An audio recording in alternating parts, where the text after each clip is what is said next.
গীত তত্ত্ব এমন কি তোমার মধ্যে লুকিয়ে আছে। রাধারানী বললেন, ও তুমি বুঝবে না প্রভু, ওটা বোঝার ক্ষমতা তোমার নেই। ভগবান বললেন, কি বলছো রাধে? আমি অনন্ত কোটি ব্রহ্মাণ্ডের মালিক ভগবান, আমি সৃষ্টির শ্রেষ্ঠ ভগবান। একটা নয়, দুইটা নয়, 64 প্রকারের গুণ আমার মধ্যে আছে।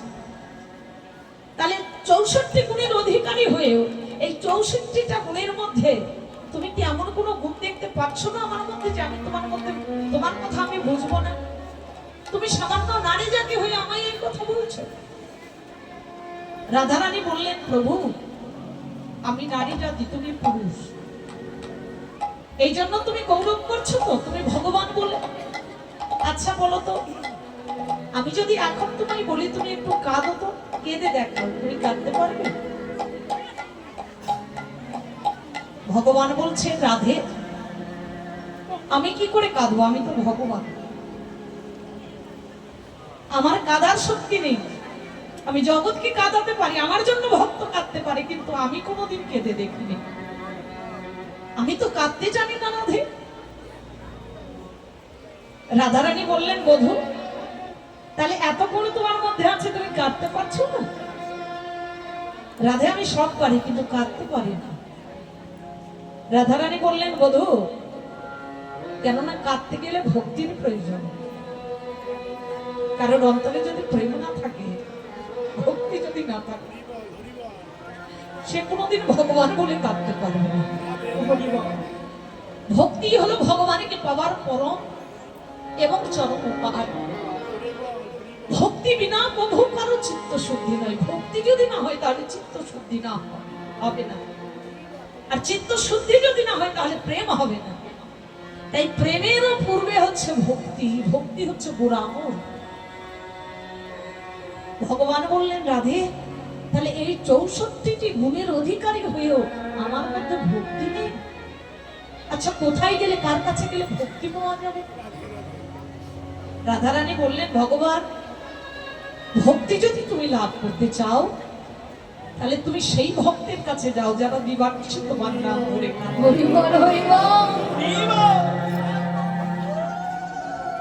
তুমি সেই ভক্তের চরণ ধরো, চরণের ধরে মাথায় তুলে নাও, যারা নিষ্কাম ভক্তিতে হম কৃষ্ণ প্রাণ কৃষ্ণ বলে দিবানিশি তোমার জন্য নিতাই গৌর হরি হরি।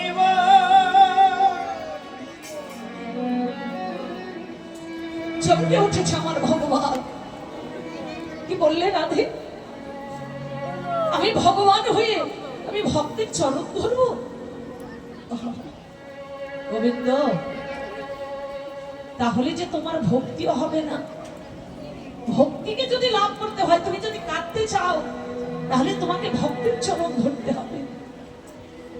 ভগবান আমার সমগ্র বৃন্দাবনে খুঁজে পেলেন না, এমন কোন ভক্ত পেলেন না যে চার চরণ ধুলি মাখলে কাঁদা যায়।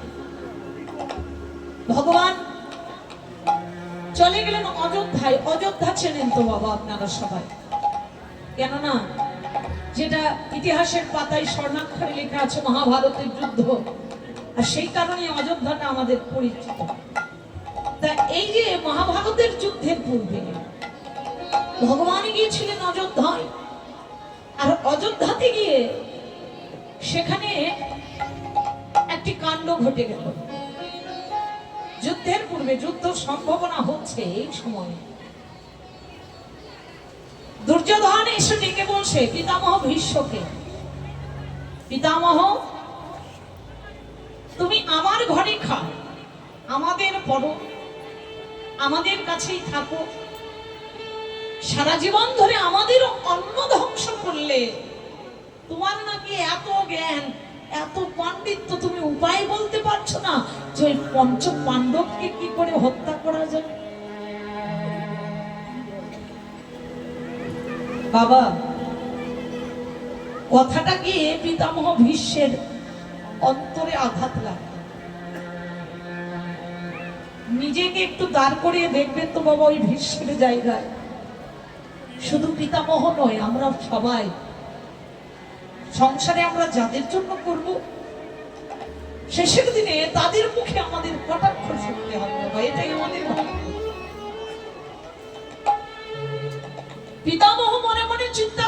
যাদের জন্য আমি রাজসিংহাসনে বসলাম,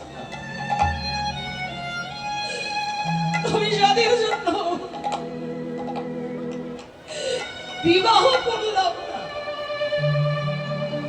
যাদের জন্য আমার জীবনটা আমি উৎসর্গ করে দিলাম, এই শেষের দিনে তারাই বলছে আমি তাদের খাই, তাদের পরি, তাদের অন্ন ধ্বংস।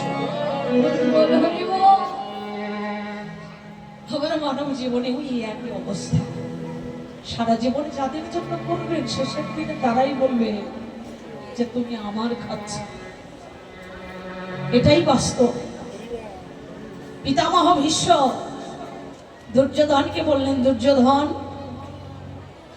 আজ রাত্রির 12টার সময় আমি ধ্যানে বসবো, তুমি তোমার স্ত্রীকে আমার ঘরে পাঠিয়ে দিও, আর আমি সেখানেই বলে দেবো কেমন করে ওই পঞ্চ পাণ্ডবকে ধ্বংস করা যায়, বধ করা যায়। আনন্দ আর ধরছে না, দুর্যোধনের মনে আনন্দ, পঞ্চ পাণ্ডবকে বধ করবে। স্ত্রীর কাছে ছুটে গেছে, ভানুমতি, ভানুমতি, ভানুমতি, ভানুমতি, শোনো, আজকে তুমি রাত্রি 12টার সময় দাদুর কাছে যাবে, দাদুর কাছে যাবে, দাদু তোমায় কিছু বলবে, এমন মন্ত্র যে মন্ত্রে পঞ্চ পাণ্ডব ধ্বংস হয়ে যাবে। ভানুমতি ডেকে বলছে, তুমি পাগল হয়ে গেছো? আমি যুবতী, কুলবতী, কুলবধূ, সুন্দরী নারী, গভীর রাত্রিতে, রাত্রি 12টার সময় তুমি পরপুরুষের ঘরে আমায় যেতে বলছো? আমি পরপুরুষের ঘরে যাব? তোমার দাদু অবিবাহিত পুরুষ, আমি তার ঘরে কেমন করে যাব? আমি যেতে পারবো না। কথাটা বলছে বাবা, 4 দেওয়ালের মধ্যে, দরজাটা বন্ধ, স্ত্রীর সঙ্গে স্বামী স্ত্রীর কথা হচ্ছে, কেউ শুনতে পেল না। বাবার কথা কি বাবা? স্বামী স্ত্রী যখন কথা হয়, দরজা বন্ধ করে 4 দেওয়ালের মধ্যে, অন্য কেউ শুনতে পায়? কেউ শুনতে পেল না, কিন্তু একজন আছেন যিনি সবার কথা শুনতে পায়, সে হলো আমার প্রাণ। শুনতে পেলেন। আচ্ছা দুর্যোধন, তাহলে এই কথা। চলে গেছে দ্রৌপদীর কাছে, সখী, সখী। তখন বাবা রাত্রি বাজে 11টার সময়, দরজায় ঠক ঠক করছে। দ্রৌপদীর 5 জন স্বামী, 1 জন 2 জন নয়। আপনারা তো জানেন যে দ্রৌপদী ওজনে সম্ভবা, তার কারণ মাতৃগর্ভ থেকে তার জন্ম হয়নি, অগ্নিকুণ্ড থেকে যার জন্ম, যজ্ঞের অগ্নি থেকে। এই 5 জন স্বামী নিয়ে যার ঘর, 5টা স্বামীর যিনি আদরের স্ত্রী,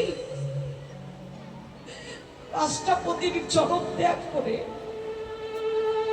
মধ্যরাত্রিতে কৃষ্ণের ডাক শুনে সঙ্গে সঙ্গে দরজাটা খুলে দিল। কোন স্ত্রী যেটা পারবে না, কোন স্ত্রীর হবে না। স্বামীর চরণ ছেড়ে ওই রাত্রি 11টার সময় পরপুরুষের ডাকে দরজা কেউ খুলে দেবে না। দিলকে দ্রৌপদী দিয়েছে, কেননা এহ জাগতিক জগতের পতির চাইতেও পরম পতি হলো আমার গোবিন্দ।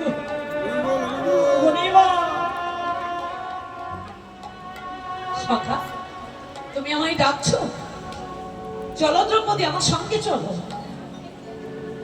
যেতে যেতে বলছে, দেখুন বাবা, কোনো কারণ জিজ্ঞাসা করলো না, কিন্তু যেতে যেতে বলছে, দ্রৌপদী, পিতামহ ভীষ্ম ধ্যানে বসেছে, এবার তুমি ভানুমতির গলার সুরে সেখানে গিয়ে কথা বলবে, পিতামহ ভীষ্ম তোমায় কিছু বর দেবে। ভানুমতি ভেবে যখন তোমায় বরটা দিবে, তুমি নিয়ে চলে আসবে। শিখিয়ে পড়িয়ে দিচ্ছে কিভাবে কি করতে হবে। এবার দরজার সামনে এসে দাঁড়িয়েছে। পাদুকা বাবা, আগের দিনের খড়মগুলি বড় শব্দ হতো তো, দ্রৌপদী খড়মগুলি খুলেছে, দাদু যদি জেগে যায়। খড়মগুলি খুলে রেখেছে, পায়ের শব্দে যদি দাদু বুঝতে পেরে যায়। খুলে রেখে এবার কৃষ্ণকে ডেকে বলছে, কৃষ্ণ সখা, এই যে পাদুকা জোড়া রাখলাম, এটার দায়িত্ব আজ থেকে তোমার। আমি যতক্ষণ পর্যন্ত না আসবো ততক্ষণ পর্যন্ত আমার পাদুকা জোড়া তুমি পাহারা দেবে। ভেবে দেখো তো বাবা, যিনি অনন্ত কোটি ব্রহ্মাণ্ডের মালিক ভগবান, আমার মতো ক্ষুদ্রজি, তাকে আমার পায়ের পাদুকা জোড়ার দায়িত্ব দিতে পারবে? সাধারণ কেউ হলে পারবে, ভগবানের পরম ভক্ত না হলে কি ভগবানকে নিজের পায়ের পাদুকা দায়িত্ব দেওয়া যাবে? হরি বল হরি বল। ভগবান চিন্তা করছো দ্রৌপদী, তুমি কত বড় পর্যায়ের ভক্ত যে তুমি স্বয়ং ভগবানকে জুতার দায়িত্ব দিচ্ছ।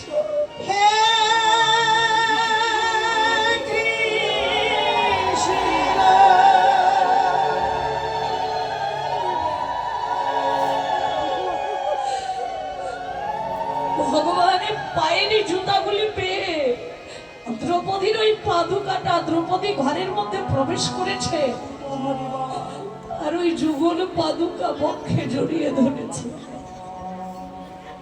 আর যেই না জড়িয়ে ধরা, যে ভগবানই কোনোদিন কাঁদেনি, সেই ভগবানের চোখ দিয়ে জল বেরিয়ে যাচ্ছে। হরি হরি কৃষ্ণ।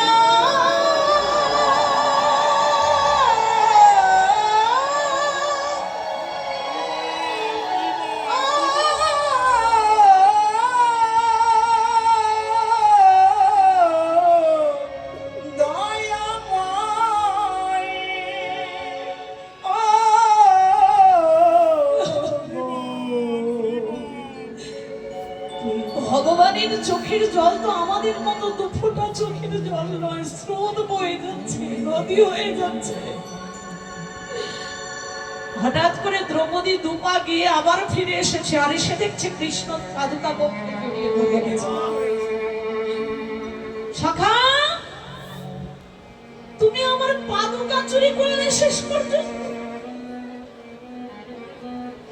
আচ্ছা, তুমি চুরি করতে গেলে কেন? চাইলেই তো করতে, আমি তোমাকে চাইলেই তো দিতাম। দ্রৌপদী, তুমি দিতে আমায় তোমার পাদুকা, কেন দেব না? এই দেহটাই তো তোমার, কেন দেব না? আমার এই দেহটা তো আমার দেহ নয়, এই দেহটা তো তোমার। হরিবল। আমার প্রত্যেকটি অঙ্গ তোমার, আমার এই দেহের বসন তোমার, আমার পাদুকাও তো তোমার। তুমি চাইলেই তো পেতে, কেন তুমি চুরি করতে গেলে? ভগবান আমার চোখের জলে ভাসছে। ভক্তরে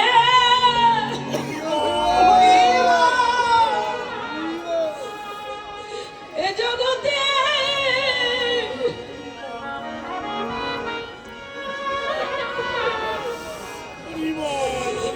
তুমি তোমার মতো ভক্ত কখনো দেখি না।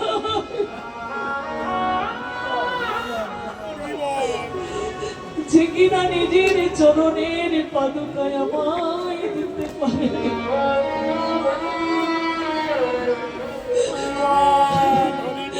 এবারে দাও দাও ভক্ত। রাধে রাধে রাধে রাধে রাধে।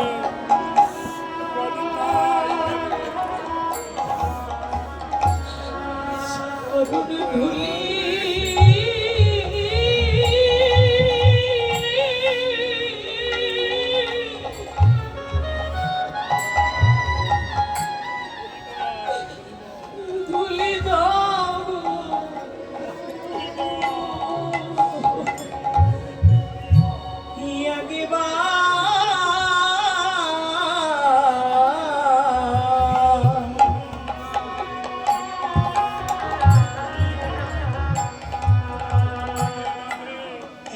দাও দাও ভক্ত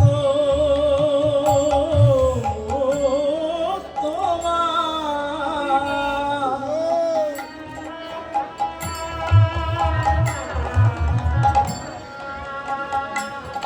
তোমার চরণ ধ্বনি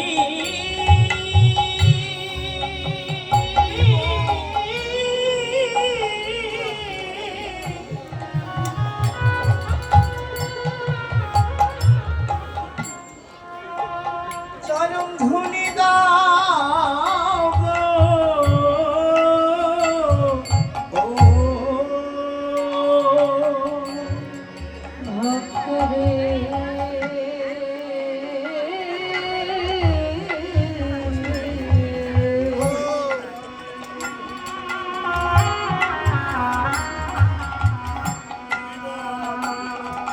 আমায় দাদা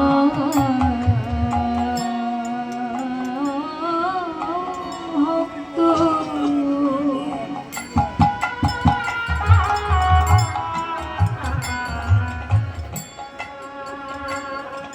ভক্ত